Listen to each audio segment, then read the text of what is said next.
literally, when I started to realize what was happening about the Holocaust, etc., I was afraid as a kid because our bathroom was not in my apartment. I had to go to the staircase in the building. And I was afraid that Hitler will come and stab me to death. And that was the kind of childhood fears. And combine that and this early unpleasantness in that Catholic school or in that school, I do remember seriously talking to one boy who was in my class. I don't remember his name.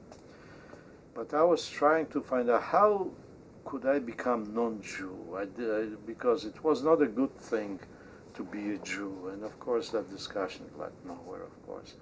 But I wanted to find out, what do I need to do not to be a Jew? So, you know, it was, but of course, that went nowhere, and I don't remember even if I mentioned this to my parents, but I remember that, and later on I was comfortable with being a Jew.